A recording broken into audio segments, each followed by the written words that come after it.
সমস্ত গুণী মানুষ এবং সামনেও দেখতে পাচ্ছি অনেক গুণী মানুষ আছেন, সবাইকে আমার প্রণাম জানাচ্ছি। বিশেষ করে প্রণাম জানাই আমার গুরু, এবং যে না থাকলে এই বইমেলা হতো না। একটা ছোট্ট ঘর থেকে আজকে বিভিন্ন জায়গা ঘুরে ঘুরে এসডিও সাহেবের সহায়তায় বড় মাঠে আমরা এসেছি। সেই আমার ব্যক্তি জীবনে, ছাত্র জীবনে সবই আদর্শ, আজও আদর্শ রবীন্দ্রনাথ পাত্র, তার জন্য একটা হাততালি বলবো। তাছাড়া এই বইমেলা হতো না, ভাবা সম্ভব নয়। বিষ্ণুপুরে একাই লড়াই করে বইমেলাটা করবোই, না খেয়ে দিয়ে হলেও, এই ভাবনা স্যার ছাড়া হতো না। সবাই আছে, হেল্প করছে, কিন্তু স্যারের কথা না বললেই নয়।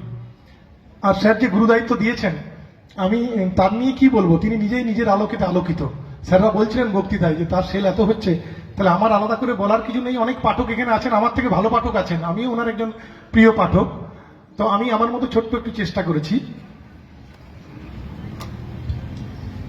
বিষ্ণুপুর শিশু উৎসব ও বইমেলার এবারের উদ্বোধক আমাদের বিষ্ণুপুরবাসীর প্রাণপ্রিয় দেবারতী মুখোপাধ্যায়। আদতে একজন ডানকুনির মেয়ে, মানে আমাদের মতনই সাধারণ ঘরে। সরকারি কলেজ থেকে ইঞ্জিনিয়ারিং পাশ করে, তারপর ফিনান্সে এমবিএ। প্রথমে কিছুদিন চাকরি জীবন আমেরিকার একটা আইটি সেক্টর, সফটওয়্যার ইঞ্জিনিয়ার হিসাবে। তারপর অনেক চাকরি পেয়েছেন।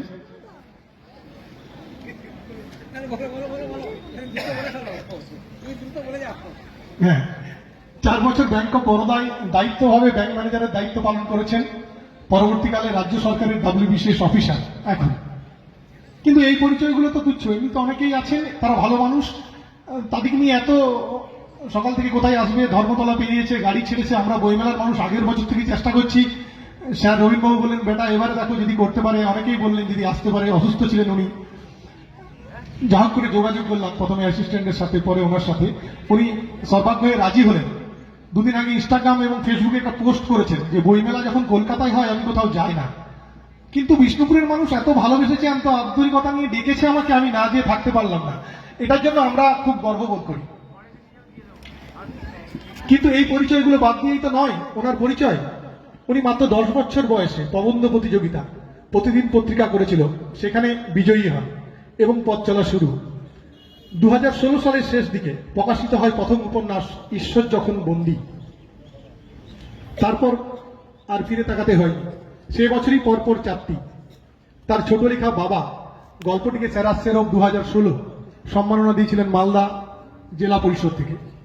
এরপর আসে গল্প সংকলন ঝিঝি পোকার মালা, 15 ফোঁটা বৃষ্টিতে, প্রথম বিশ্বযুদ্ধের প্রেক্ষাপটে থ্রিলার উপন্যাস নরক সংকেত। প্রকাশের 5 মাসের মধ্যেই 5000 কপি বিক্রি, যেটা স্যার বলছিলেন, এবং 2017 সেরা বিক্রিত থ্রিলারের তকমা। উনি হয়ে ওঠেন জনপ্রিয় একজন লেখিকা এবং আমাদের প্রিয় মানুষ। এর মধ্যে পুরস্কার পেয়ে গেছে বাংলাদেশ এবং পশ্চিমবঙ্গ সরকারের তরফ থেকে। বুক ফার্ম সেরা সাহিত্য অ্যাওয়ার্ড 2018 একে একে আমরা পেয়েছি। নারাজ, লেজ, অঘরে ঘুমিয়ে শিব, গ্লানি ভবতি ভারত, গন্তব্য এখনো এক সভ্যতা দেরি, দাশগুপ্ত ট্রাভেলস, ঈশ্বরের অন্তিম শ্বাস, শিখণ্ডী সহ 21টির মতো উপন্যাস।